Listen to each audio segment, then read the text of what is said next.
Apakah kalian pernah mendengar negara Liechtenstein? Meski asing di telinga masyarakat Indonesia, negara ini mempunyai segudang fakta menarik yang mungkin banyak kalian belum ketahui. Papan Data akan mengulasnya hanya untuk kalian. Tapi, sebelum lanjut jangan lupa subscribe dan tekan tombol lonceng agar tidak ketinggalan informasi menarik lainnya dari kami. Negara Liechtenstein adalah negara monarki kepangeran yang diakui dunia secara umum. Liechtenstein merupakan salah satu dari dua negara di dunia selain Uzbekistan yang menyandang status sebagai negara double landlocked. Double landlocked adalah istilah untuk menggambarkan sebuah negara yang berbatasan dengan negara lain yang dimana sama-sama terkurung oleh daratan. Secara geografis Liechtenstein di sebelah barat dan selatan berbatasan dengan negara Swiss dan di sebelah timur dan utara berbatasan negara Austria.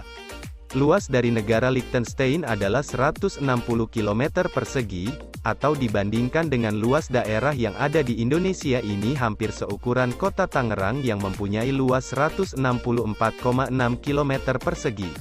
Berdasarkan data tahun 2022, perkiraan jumlah penduduk negara Liechtenstein kurang lebih 38.387 jiwa.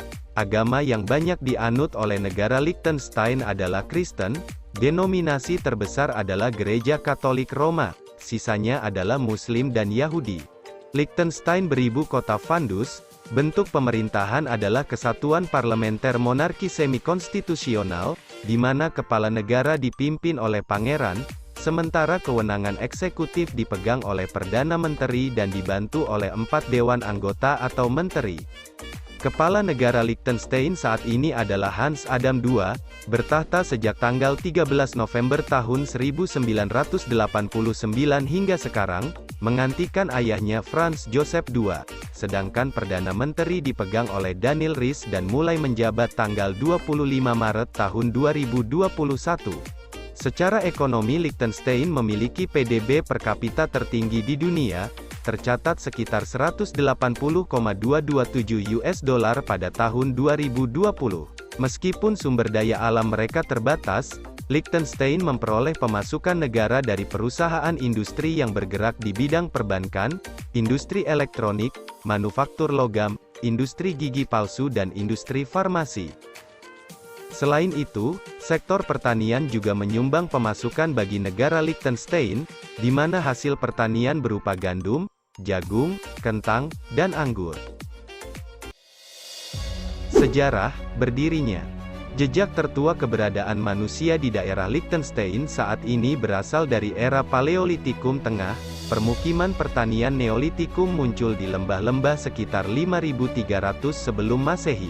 Negara yang terdiri dari wilayah Vaduz dan Schellenberg ini dibeli oleh Pangeran Johann Adam Andreas, seorang pangeran dari keluarga Liechtenstein pada tahun 1712.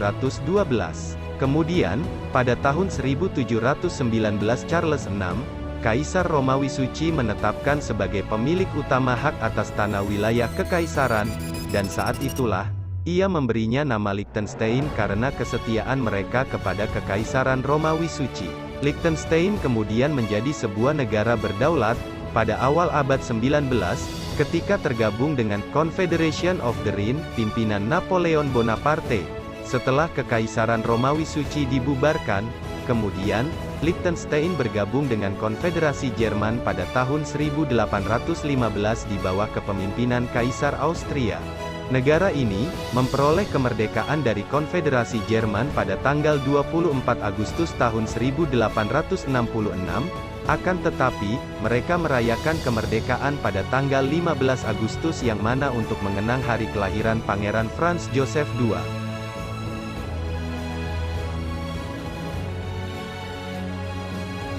Itulah ringkasan sejarah negara Liechtenstein. Untuk mengenal jauh negara ini ada 7 fakta tentang Liechtenstein. Desain bendera negara Liechtenstein ini terdiri dari 2 warna yaitu biru dan merah. Desain ini digunakan sejak tahun 1764 dan resmi dimasukkan ke dalam konstitusi pada tahun 1921.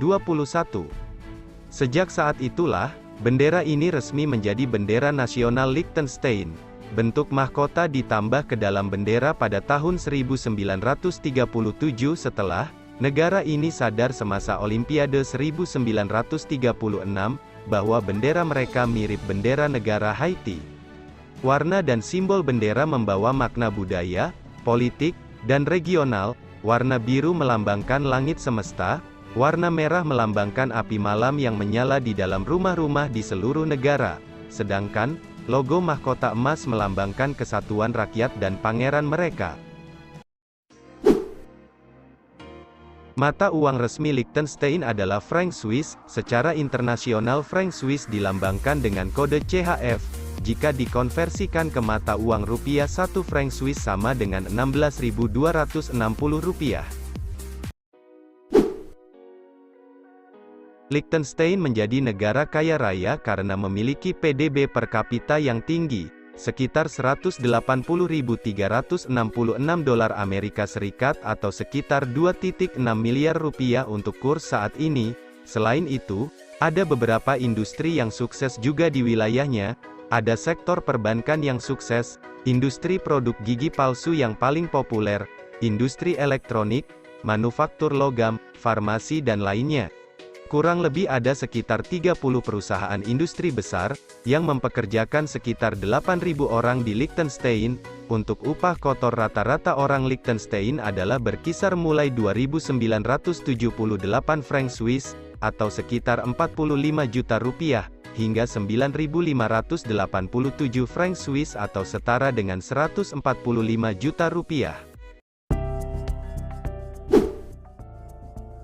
Nah, ini nih salah satu alasan kenapa Liechtenstein tak memiliki utang, karena nilai ekspor lebih tinggi daripada impor. Tercatat, negara ini memiliki nilai ekspor yang tinggi, bahkan untung besar. Total nilai ekspornya bisa mencapai 2,83 miliar dolar atau setara 39 triliun rupiah, sementara nilai impornya 1,77 miliar dolar atau setara 24 triliun rupiah. Nah, ini makanya negara kecil bisa hidup tanpa utang. Negara Liechtenstein merupakan negara yang tidak mempunyai bandara. Untuk mengunjungi negara ini bisa melalui heliport yang berada di kota Balzers atau pergi di salah satu bandara terdekat di negara Swiss yakni St. Gallen Alten Rhein Airport dan di negara Jerman yakni Friedrichshafen Airport.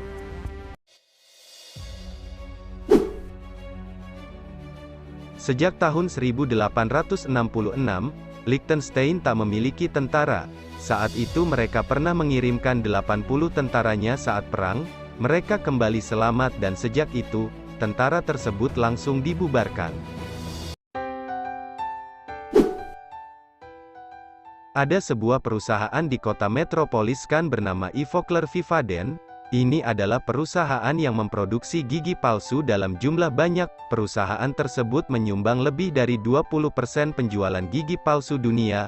Menurut laporan terbaru, perusahaan memproduksi hingga 60 juta set setiap tahun. Tindak kriminal negara Liechtenstein sangat kecil. Siapa yang tak mau tinggal di sini? Tindak kriminal terberat yang terakhir terjadi adalah tahun 1997. Jenis kejahatannya adalah pembunuhan. Si pelaku akhirnya dihukum 2 tahun penjara.